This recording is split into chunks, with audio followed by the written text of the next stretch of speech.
Bona vesprada a tots i benvinguts de nou a aquestes jornades de museus visibles. Continuem amb el segon eix de treball que està programat i que té com a objecte la visibilització dels processos interns del museu. Són aquests treballs i serveis que no són accessibles al públic en general.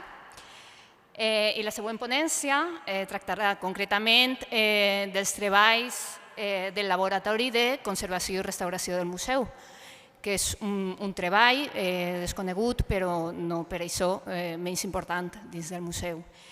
Per això tinc el plaer de presentar-vos a la doctora Trinidad Pacies, que, com he dit, és doctora en Conservació i Restauració de Béns Culturals per la Universitat Politècnica de València, especialista en intervenció de materials arqueològics i, a banda de tota l'experiència docent i investigadora que té, és des de 2005 la tècnica responsable del Laboratori de Conservació i Restauració del Museu de Prehistòria de València.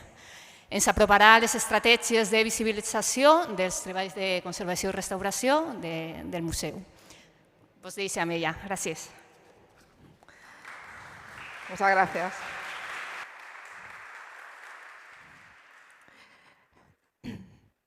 Bueno, antes de nada agradecer a la organización fervientemente además la invitación a participar en estas jornadas, pero no solo la invitación, sino también a que hayáis tenido la valentía o la intención firme de incluir un apartado a veces tan olvidado dentro de este tipo de jornadas como es la conservación y la restauración, que forma parte también de nuestros museos y a veces parece que arqueólogos y restauradores pues estemos en dos mundos y no, es un trabajo totalmente interdisciplinar, con lo cual yo realmente felicito esta iniciativa.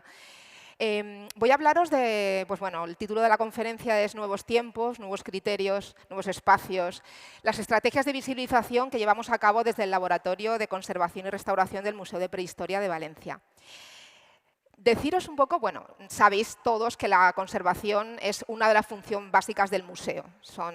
Desde el ICOM, ya desde el Consejo Internacional de Museos, desde el 86, ya incluye la conservación como una función básica.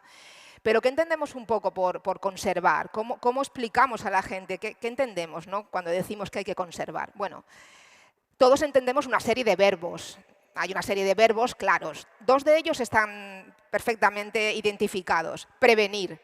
Prevenir para conservar, eso todo el mundo lo entiende. Para conservar hay que tener en cuenta una serie de medidas de prevención, cuidar el entorno, tener en cuenta los cambios climáticos en las salas, cuidar los almacenes, la manipulación. Todas estas cosas que son acciones realmente indirectas sobre el objeto, es decir, actúan sobre el entorno. Prevenir, verbo fundamental en la conservación. Y también, por supuesto, el restaurar. No solo prevenir, sino intervenir de forma ya directa sobre el objeto. Eso implica hacer una serie de procesos para devolverle a las piezas, en este caso piezas arqueológicas, un poco la forma y recuperar la lectura que tuvieron para que el público las pueda identificar. Estos verbos están claros, pero hay muchos más verbos en la conservación. Si abrimos el diccionario de la Real Academia y nos vamos a buscar la palabra de estas jornadas, visibilizar, nos habla de que es hacer visible lo que no se puede ver.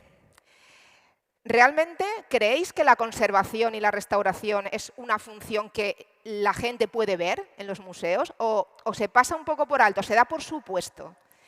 Yo creo que realmente se da un poco por supuesto, porque cuando la gente visita nuestros museos y ve las piezas ya totalmente intervenidas, no sabe ni siquiera el hallazgo, cómo fue, cómo aparecieron, cuál ha sido su estado de conservación, qué procesos han tenido, qué historia, que esta mañana el conferenciante hablaba de que hay que hablar de historias de las piezas. Pues el proceso de hallazgo, de restauración y todo lo que influye, todo lo que tiene que ver con estos procesos forma parte de la historia de la pieza. Y eso no es visible en nuestros museos, o por lo menos no es lo que debería de ser.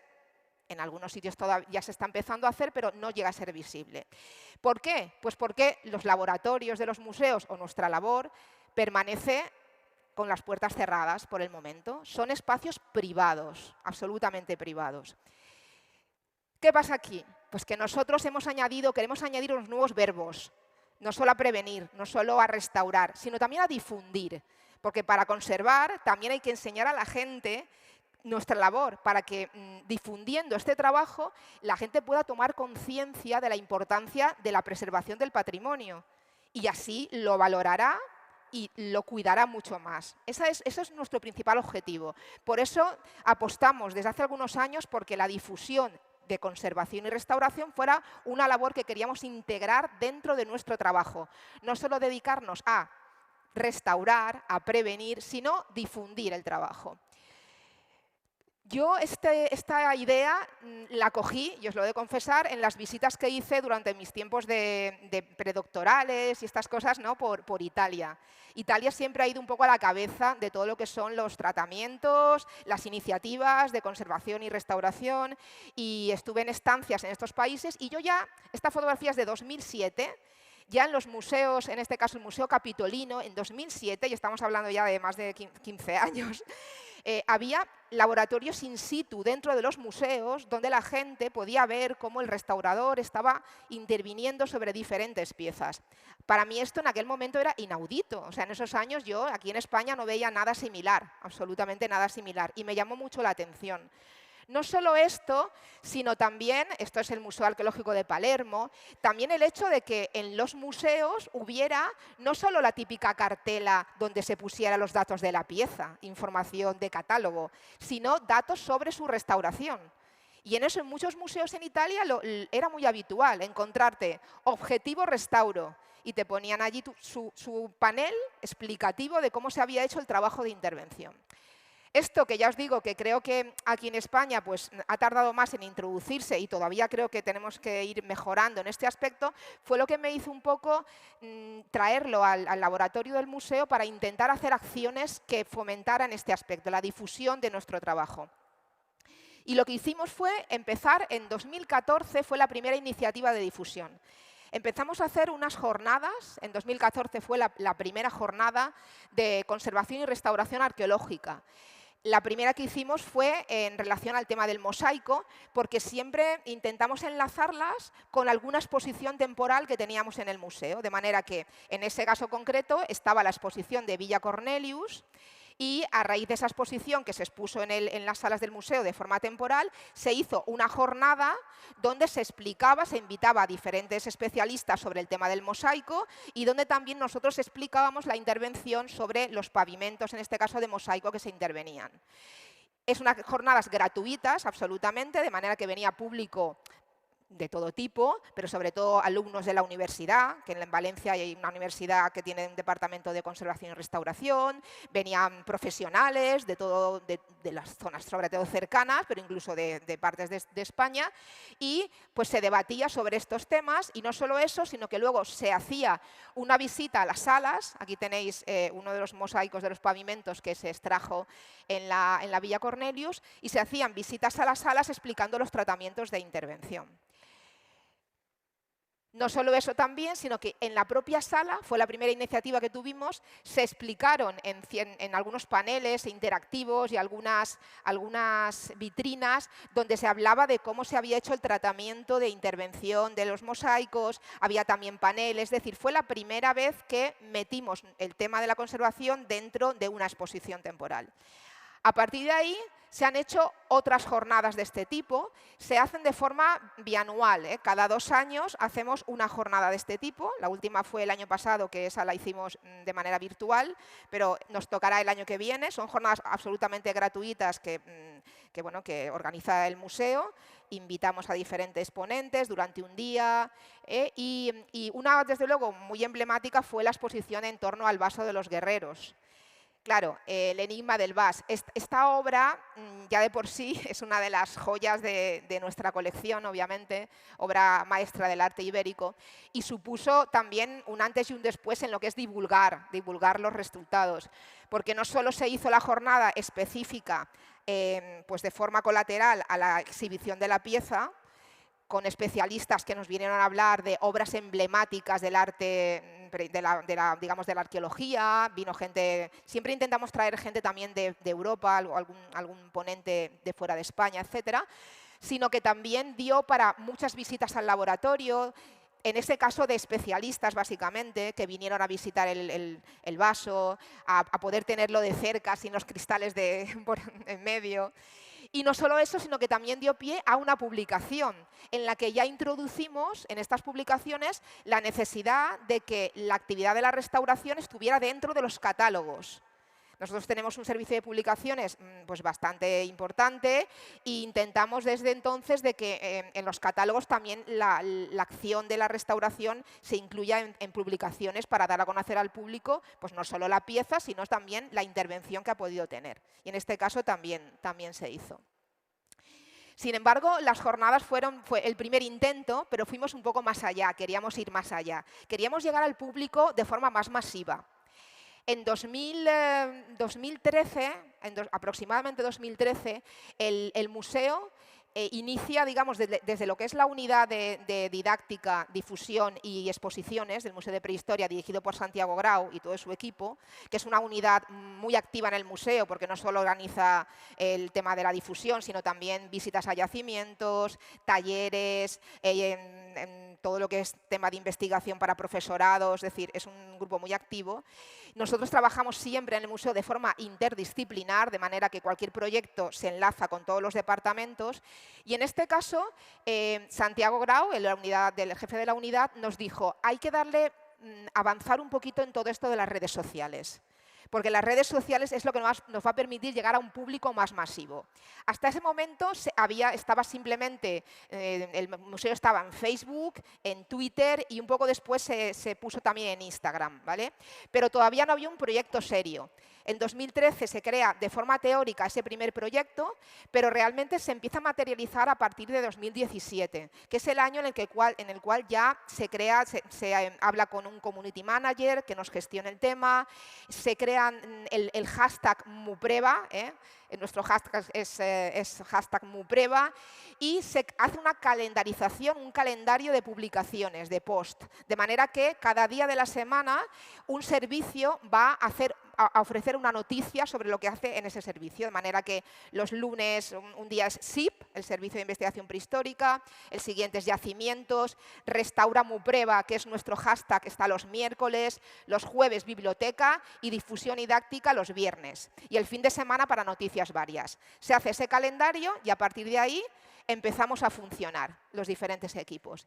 Y llevamos ya pues, una trayectoria desde 2017 bastante interesante, aumentando pues, la visibilización, la gente que se engancha al museo a través de las redes sociales, etc.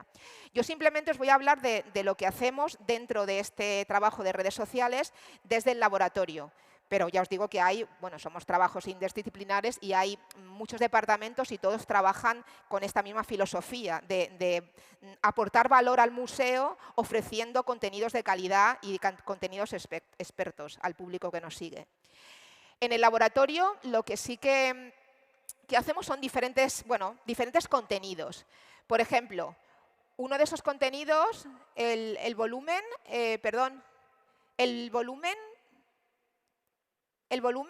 es que no sé si me oyen. ¿Se oye? Bueno, es que hay una música simplemente, tampoco es que sea muy importante. Vale. Hacemos, por ejemplo, contenidos que son variados, Nos interesa, por ejemplo, un contenido es enseñar nuestra profesión, como la profesión del conservador y restaurador, cómo trabajamos, pero a nivel general, Hay posts de este tipo en los cuales, por ejemplo, el Día del Trabajador, el 1 de mayo, se habla de la profesión, se enseñan fotos del laboratorio, con la gente trabajando, este tipo de actitud sin más pretensión que informar de que es un laboratorio. Aparte de lo que es la profesión de restaurador, también es importante enseñar los procesos de intervención. Y en este caso, por ejemplo, hay piezas tan emblemáticas como el vaso, sobre las cuales se han ido haciendo muchos posts, con todo lo que han sido los procesos desde el inicio hasta el final de la pieza, mostrando muchas veces el antes y el después de la intervención, es decir, un hilo por donde se sigue toda la historia procesual de la pieza a nivel de su restauración. Otro importante es mostrar solo el antes y el después, que eso es algo muy llamativo, que a la gente le gusta bastante. Aquí simplemente estamos haciendo un 360 grados de este balsamario de bronce, donde se ve cómo estaba antes y cómo poco a poco, después de la restauración, ha quedado.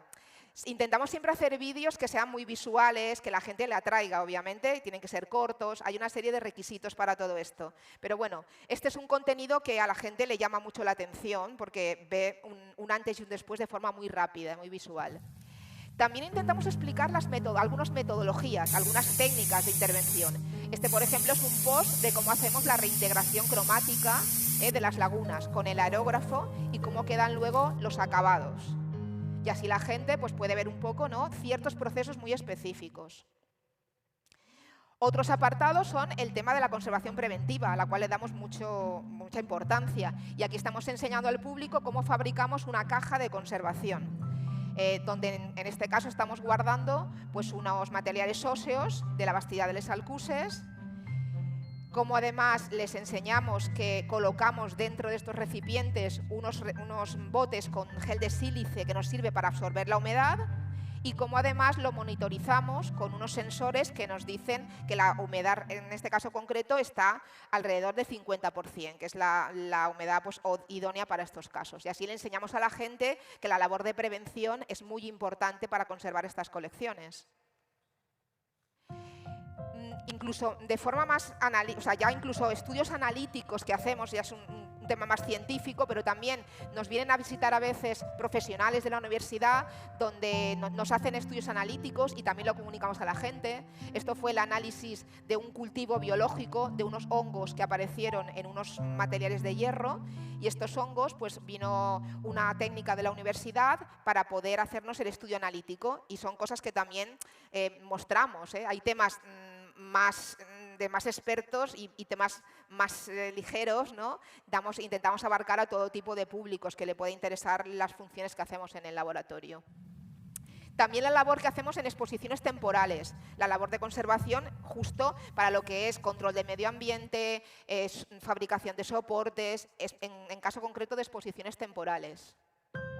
Y también las labores de documentación, que son también muy importantes dentro del propio laboratorio. No solo intervenimos ni prevenimos, sino que también tenemos una aplicación, que es la de Dédalo, donde hacemos todo el tema de catalogación, son los arqueólogos, y nosotros una ficha de restauración donde añadimos todo lo que es la intervención que se ha hecho a la pieza, todo lo que es la historia de la restauración que ha tenido.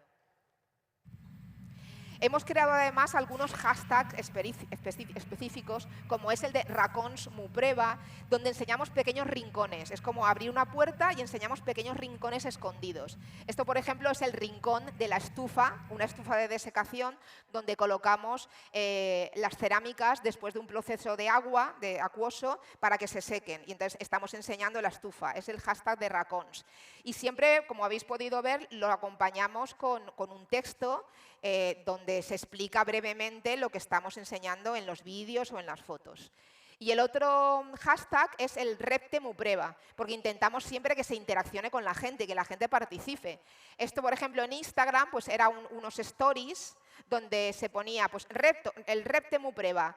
¿Qué es este objeto? Y se preguntaba a la gente qué era este equipamiento, para enseñarles un poco nuestros equipos. ¿Qué era esto? La gente opinaba y le decíamos que dijera, ¿qué es? ¿Es un termostato de inmersión o es un equipo de ultrasonidos? La gente participa, le da la opción, y si le das a la opción correcta, luego explicas. És un termostat d'immersió digital que ens aporta agitació però també temperatura per afavorir aquí estoy yo explicando que es de un sals termostato solubles. de inmersión digital que nos está dando humedad y temperatura para lo que es la eliminación de sales solubles. Es decir, sale luego, pues en este caso salía yo explicando, o a veces es otra manera, pero bueno, son pequeños retos para que la gente participe y, bueno, y se fidelice, ¿no?, un poco, ¿no?, con lo que es el contenido del museo. Bueno, esto en redes sociales, pero quisimos ir un poco más allá. Dijimos, vamos a ver, está muy bien, las redes sociales nos han llevado a un público muy masivo, pero queremos que vengan también al museo, no solo queremos dejarlos ahí en la nada, ¿no?, en el mundo digital. Y dijimos, hay que hacerles entrar al laboratorio, porque creemos, y también lo ha comentado mi compañero esta mañana, que para conservar también hay que educar. Sobre todo a las nuevas generaciones, a las escolares, a la gente que viene a visitar el museo y que está muy bien que le hagan visitas, pero que no conoce que hay laboratorios donde se restaura. Y dijimos en 2015, esto que yo vi en Italia hace muchos años, lo quiero traer también al laboratorio del museo. Siempre contando con la aprobación en todo esto de nuestra dirección, ¿no? Desde Elena Bonet, que siempre ha estado dispuesta a esto, hasta María Jesús de Pedro actualmente, que siempre ha defendido este tipo de actitudes, pues empezamos con esta labor en 2015. Lo hicimos ligados con lo que era la Semana de la Ciencia. La Semana de la Ciencia es una iniciativa europea donde lo que pretende es divulgar de forma una divulgación científica. E intenta, sobre todo, a la gente joven captar vocaciones científicas. Entonces, hay muchos sitios que hacen actividades con respecto a la Semana de la Ciencia, que siempre son en noviembre, aproximadamente alguna semana en noviembre. Nosotros, captando eso, a partir de esa idea, dijimos, pues vamos a inscribirnos dentro de la Semana de la Ciencia, vamos a hacer una Semana de la Ciencia también en nuestros laboratorios. Y lo que hicimos es, en 2015, pues empezar a conectar con la didáctica del museo. Las chicas de didáctica difundieron a los colegios que estaba la opción de poder también visitar los laboratorios. Y empezamos de forma sencilla. ¿Vale? Nuestra idea cuando visitaban sobre todo los escolares los laboratorios es que ellos pues fuera una visita concertada y ellos concertan su visita de lunes a viernes. Pero también quisimos abrirlo al público en general, es decir, a universidades que a lo mejor quisieran venir, incluso los sábados y domingos para público en general.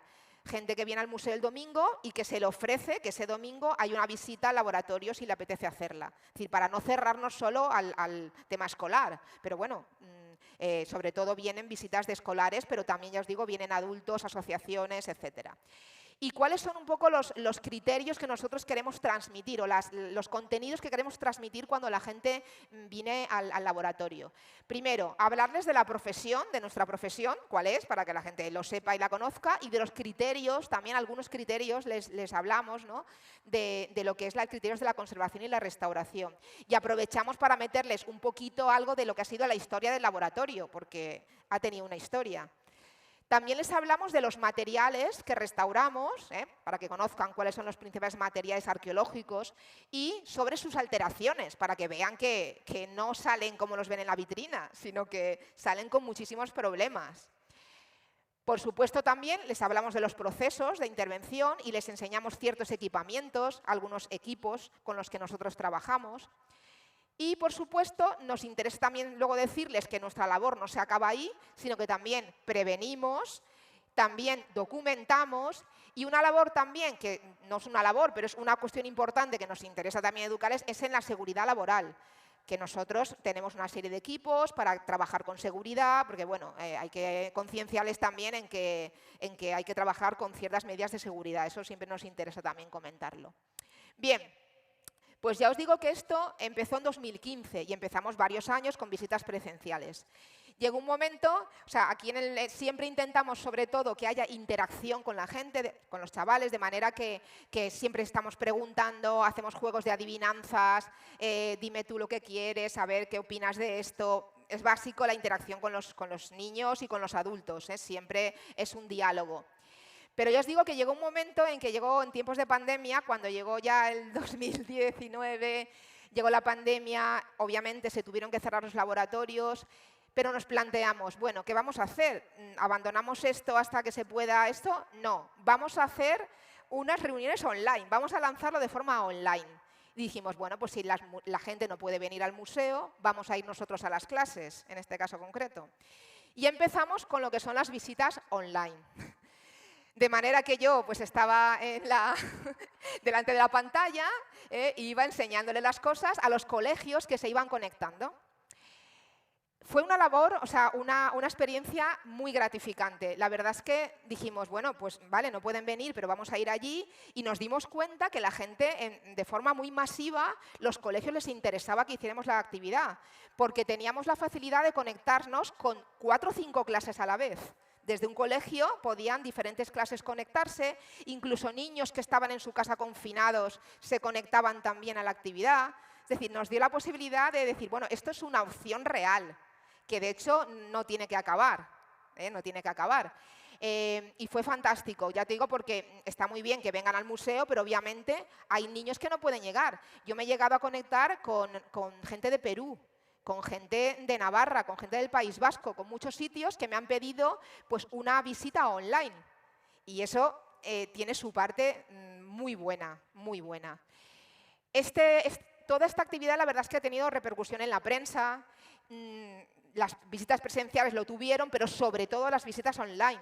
Las noticias en la prensa de cuando salieron todas las visitas online ha hecho que de hecho nos pidan muchísimas más visitas, porque se ha difundido mucho el tema de la Semana de la Ciencia en el laboratorio y hay muchos colegios que ya nos lo piden con tiempo para poder reservarlo. De hecho, este próximo mes de noviembre ya no es la Semana de la Ciencia, son las 2 semanas de la ciencia, porque vamos a hacer al final una semana presencial y otra semana online. Y así pues damos la oportunidad a diferentes alternativas. ¿Bien? Y bueno, yo creo que ahora podía seguir explicándoos lo que hacemos, pero he pensado que lo mejor sería, si nos va todo bien, que conectemos con el laboratorio y hagamos una visita online, que es lo que hacemos, si os apetece y todo va bien. Entonces voy a conectar con mi compañera, que espero que esté aquí. Vamos a ver.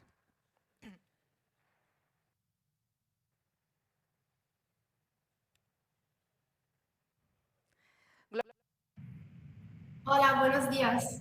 Hola, a ver, ahora te... Perfecto. Ahora supongo que te conectarán ahora. Sí, ahora nos conectan.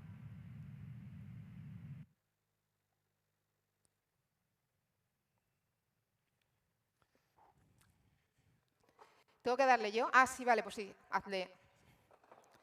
Vale, no, haz lo que has hecho antes, sí. Hazlo tú. Ah, vale.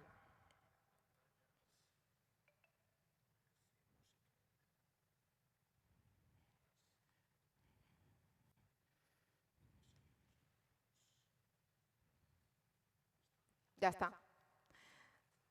Bueno, pues nada. ¿Me oyes, Gloria? ¿Sí? Bueno, pues supongo que la veis. Gloria está en el laboratorio y vamos a hacer una visita virtual, ¿vale? Voy a haceros una visita teniendo en cuenta que vosotros sois un poco como... Vamos a llevarnos un colegio, que estáis visitando el laboratorio, y voy a enseñaros un poco qué es lo que hacemos. Va a ser un pequeño resumen, ¿no? Pero voy a intentar hablaros de todos los temas que trabajamos allí con los chavales, incluso con los adultos.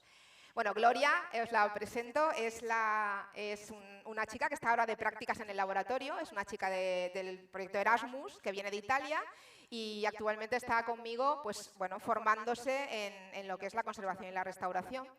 Y me va a echar una mano, porque como yo no puedo estar allí, pues me va a echar una mano a ser mis manos, ¿no? En este caso concreto.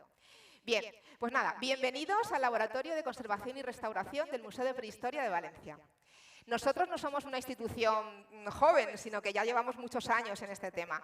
El museo nace en 1927 y desde entonces ya había un laboratorio de conservación y restauración. De hecho, este laboratorio es la tercera sede del museo. Hemos tenido varias sedes, pero también varios profesionales de la conservación y la restauración, porque ya en 1927 había profesionales que se dedicaban a preservar nuestras colecciones.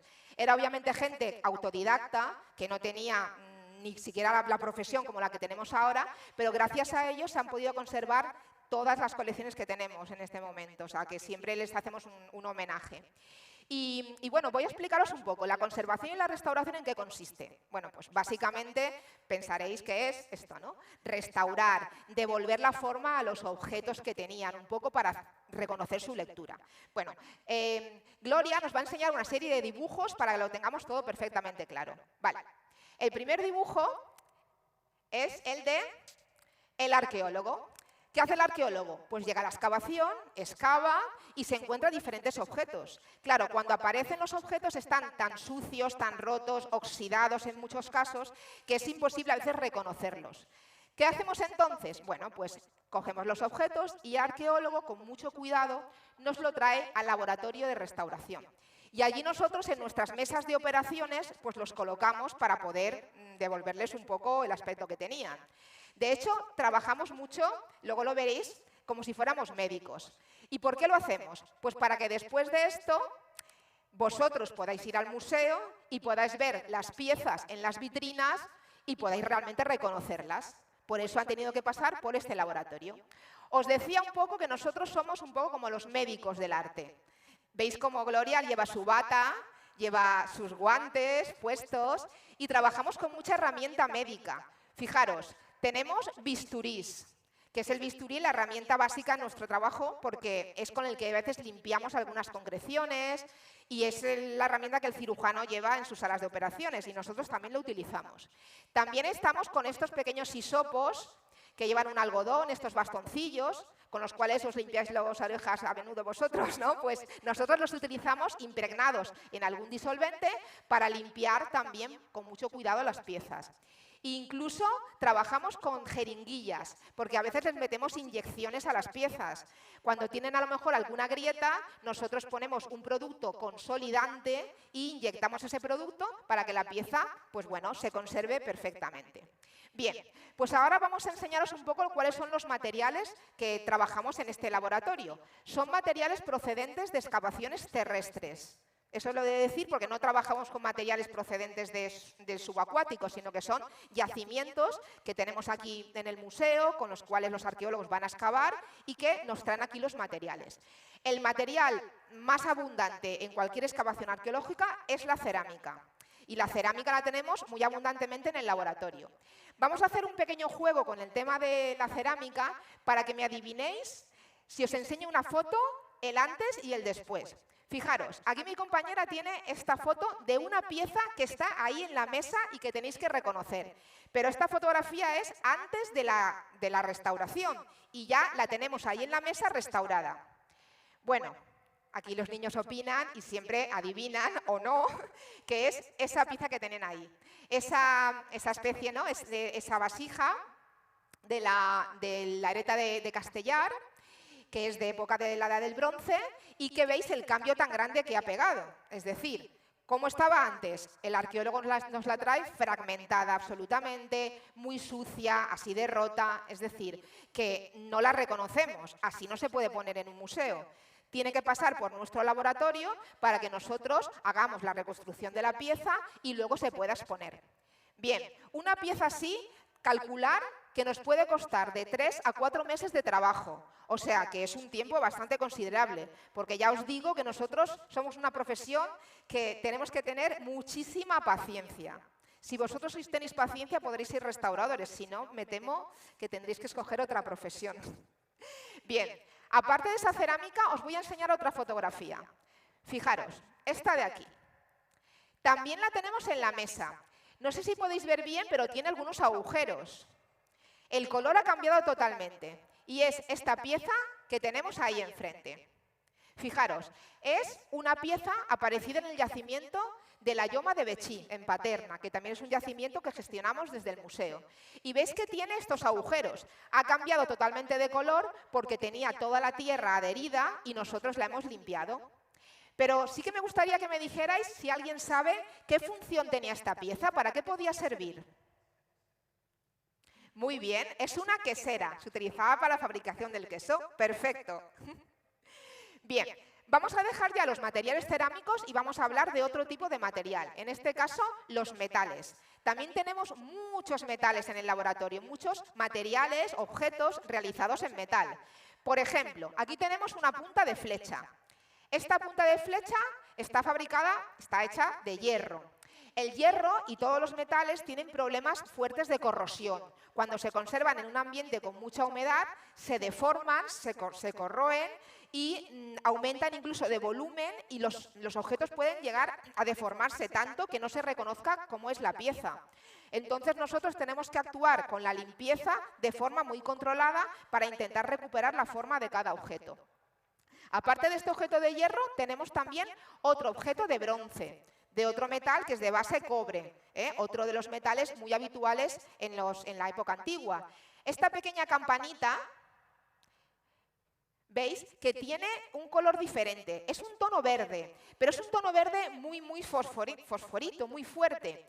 Estos son los cloruros, un producto de corrosión muy peligroso. Ya os digo que está considerado como el cáncer del bronce, que puede llegar a pulverizar una pieza de bronce totalmente. Con lo cual nosotros en nuestros tratamientos tenemos mucho cuidado de intentar eliminar estos cloruros para que las piezas se conserven adecuadamente. Y eso lo hacemos no solo con tratamientos, sino también con conservación preventiva, que luego os enseñaré un poco cómo lo hacemos. Aparte del hierro y del bronce, también tenemos una colección de monedas de numismática en el museo muy importante. Aquí os voy a enseñar una fotografía de un tesoro que apareció en la calle Libertad de Valencia. Es un tesoro de monedas de época medieval. Esto ya es época medieval. Y son más de casi 2.500 monedas que aparecieron, bueno, en un recipiente en Valencia. Si os fijáis, tiene este tono verdoso. Pero ¿creéis que son de cobre? ¿O quizá no? No, no son de oro. Son monedas, bueno, eran croats de plata. ¿Qué pasa? Fijar aquí la fotografía después de la intervención. ¿Qué pasa? Que la plata estaba ligeramente aleada con cobre, pero en un porcentaje muy pequeño. A lo mejor tenía un 4%, pero el cobre es mucho más reactivo y los productos de corrosión salen muchísimo más fácilmente. Y por eso las veis verdes. Pero luego de la limpieza, que por cierto, os diré que nos costó un año de trabajo limpiar estas casi 2.500 monedas, pues quedaron ya así. Ahora mi compañera os va a acercar unas monedas, 4 monedas originales de este tesoro, y vais a ver arriba 2 antes de la limpieza y debajo 2 ya restauradas. Muchas gracias, Gloria. Bien, ahora seguiremos con otro de los materiales también abundantes en el museo, que son los materiales óseos, el hueso. Bien, si quitamos los paneles de aquí ya, lo de las monedas, Gloria, y así podemos ver el resto de materiales. De lo que son materiales óseos, es una colección muy importante porque además tenemos en el museo un laboratorio de arqueozoología. Es decir, hay un laboratorio de fauna y restos humanos con un arqueozoólogo especialista en este tipo de temas.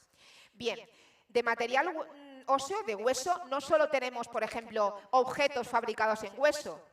Aquí, por ejemplo, tenéis un punzón fabricado en hueso, sino que también, obviamente, tenemos mucho esqueleto animal, esqueleto de animales de época prehistórica, como puede ser este cráneo de ciervo. Y también os vamos a enseñar una mandíbula de Kuon, que era como un lobo en época prehistórica. Es esta mandíbula, pero esta mandíbula no apareció así. Mi compañera Gloria os va a enseñar la fotografía de antes de la intervención.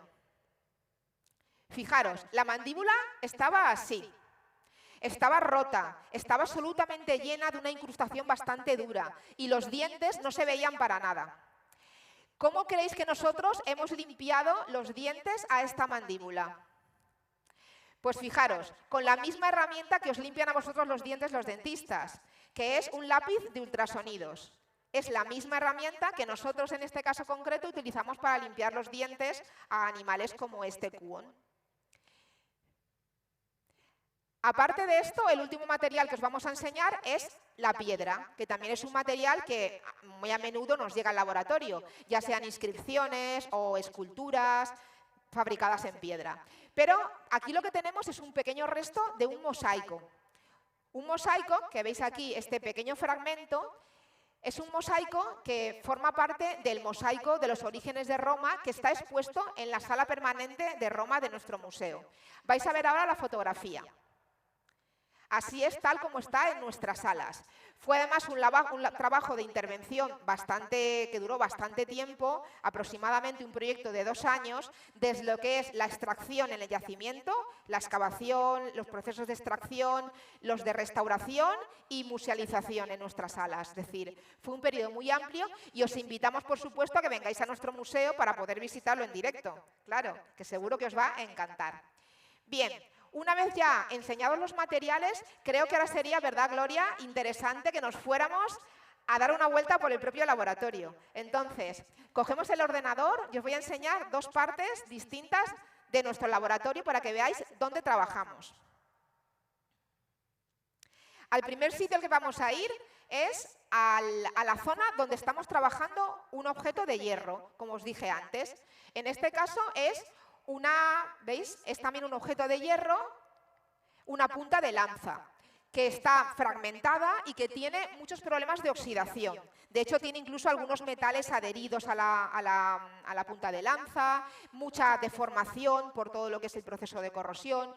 Y lo que hacemos nosotros es limpiarlo muy cuidadosamente con una herramienta que es esta, que es un micromotor al cual le añadimos una serie de puntas y vamos poco a poco ayudándonos de la lupa para verlo todo mucho mejor. Vamos poco a poco limpiándola y eliminando todos esos productos de corrosión que nos hacen perder la lectura de la pieza. Cuando la tenemos limpia, la pieza se ve mucho mejor su forma. Aparte de eso, hay algunos objetos pequeños, como puede ser este pequeño anillo de bronce, de la Bastida de les Alcuses, es una colección de época ibérica, que los limpiamos incluso debajo del microscopio, porque así lo vemos todo muchísimo mejor. Apuramos la limpieza con muchísimo más detalle. Y lo que hacemos es ayudarnos de estos bastoncillos impregnados, en este caso en alcohol, y aparte del alcohol, también nos ayuda el bisturí a ir poco a poco. Esa incrustación que hemos reblandecido con el alcohol, vamos poco a poco con el bisturí eliminándola hasta que los dejamos completamente limpios. Bien, nos trasladamos ahora, Gloria, si te parece, a la zona del laboratorio donde hacemos todo lo que es el proceso de reconstrucción volumétrica y cromática de lagunas y el montaje de piezas. Aquí vamos a ver primero una pieza que estamos reconstruyendo, es decir, que estamos haciéndole el montaje. Vais a decir que, desde luego, nos gustan mucho los puzzles. Es que nos encantan, porque si no, no seríamos restauradores. Ya os he dicho que hay que tener muchísima paciencia. Y mi compañera, pues veis que está poco a poco buscando el sitio donde van los diferentes fragmentos para llegar a montarla. No penséis que los adhesivos que utilizamos nosotros son comerciales, no los compramos en la papelería, sino que los fabricamos nosotros mismos, porque son adhesivos que queremos que tengan unos ciertos requisitos, sobre todo que sean reversibles, que es uno de los criterios que utilizamos en restauración, es decir, que se puedan quitar con facilidad, y además que sean estables. Eso quiere decir que tienen que durar mucho tiempo, tienen que tener estabilidad. Por eso los fabricamos nosotros mismos. Bueno, aparte de eso, las piezas, muy a menudo, en este caso las piezas cerámicas, tienen a veces lagunas. ¿Qué es una laguna? Pues una zona que el arqueólogo a lo mejor en la excavación no ha podido encontrar o se ha perdido. No todos los fragmentos de las piezas se encuentran, porque es complicado, porque hay mucha fragmentación. Esos pequeños huecos los podemos rellenar con algún material. Lo que hacemos es, primero, utilizar los moldes, en este caso un molde de cera, para coger la impronta de otra zona, lo trasladamos a la laguna y sobre esa laguna vertemos un material, que es este material blanco que ya os va a enseñar mi compañera. Eso es escayola dental, que es uno de los materiales que utilizamos para la reintegración, en este caso de cerámica. Cuando ya tenemos la escayola trabajada, que generalmente la dejamos a bajo nivel, para que es otro criterio de restauración, el respeto a la pieza, y que mi intervención tiene que quedar siempre por debajo del original y diferenciarse. La diferenciación es otro criterio, nunca pretendemos falsificar. ¿Cómo hacemos para aplicarle el color? Bueno, pues utilizamos para aplicarle el color el aerógrafo. Esta herramienta la cargamos, el aerógrafo, con unos colores al agua, unos acrílicos, y aplicamos el color solo sobre la zona de la escayola, el resto lo protegemos. Mi compañera va a acercaros la pieza. Esta es una ánfora de los billares, una pequeña ánfora de los billares, también de época ibérica, y podéis más o menos distinguir las zonas que están reintegradas de las zonas que son originales, porque tienen un tono ligeramente diferente, pero armónico en general con el conjunto. Bien, pues ahora ya vamos a volver a la mesa central y os explico los últimos procesos que trabajamos también en el laboratorio. O sea, que cogemos otra vez el ordenador y nos vamos para la mesa. Bueno, importante también que cosas que hacemos aparte de restaurar, que es lo que habéis estado viendo ahora. Hacemos también prevención. Fijaros, aquí en esa parte mi compañera tiene una de las cajas, que de hecho habéis visto antes en los vídeos, una caja de conservación. Son cajas herméticas, totalmente herméticas, de manera que nosotros en el interior ponemos colecciones de diferente tipo. En este caso es una colección de herramientas de hierro de la Bastida de les Alcuses de Moixent. Y le hacemos una especie de hueco en estas espumas de polietileno, que son totalmente inertes, le hacemos un hueco a modo de caja nido, de manera que el objeto está incluido en esa zona. Aparte, les colocamos estos recipientes con el gel de sílice que nos sirven para el control de humedad. Y así evitamos que estos procesos de corrosión se activen. Y así los tenemos en almacén, en este caso, muy bien conservados. También, obviamente, nos preocupamos por todo lo que es la colección permanente, todo lo que está en almacenes. Es decir, la prevención en nuestro laboratorio es algo que tenemos muy en cuenta. Y otra de las labores importantes es la documentación. Mi compañera os va a enseñar también, como os he mostrado antes, la ficha que rellenamos en el ordenador para documentar todos los procesos, con el sistema de Dédalo. Ponemos fotografías no solo de antes y después de la intervención, sino incluso de todos los procesos.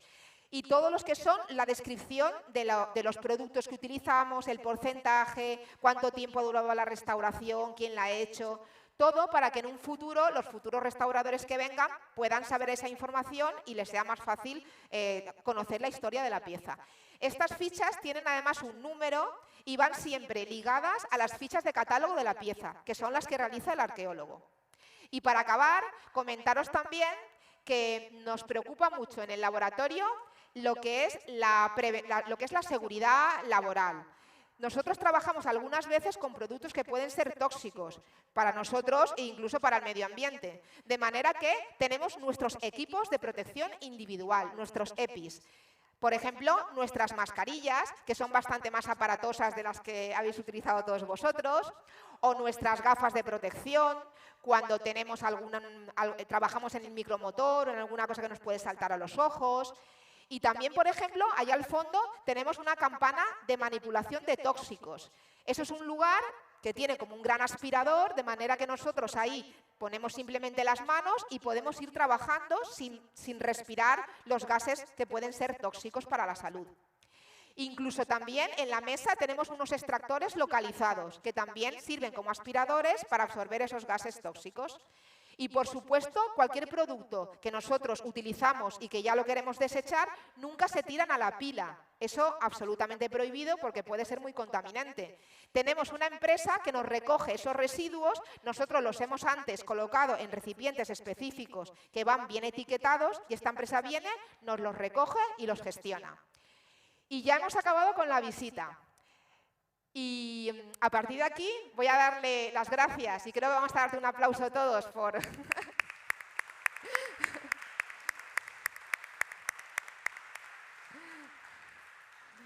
Muchas gracias, Gloria. Aquí acaba la visita y acaba la conferencia. Eso sí, como siempre digo a los chavales y a la gente que viene a visitarnos, esto no acaba aquí, sino que os invito a venir al museo para conocernos. Muchas gracias.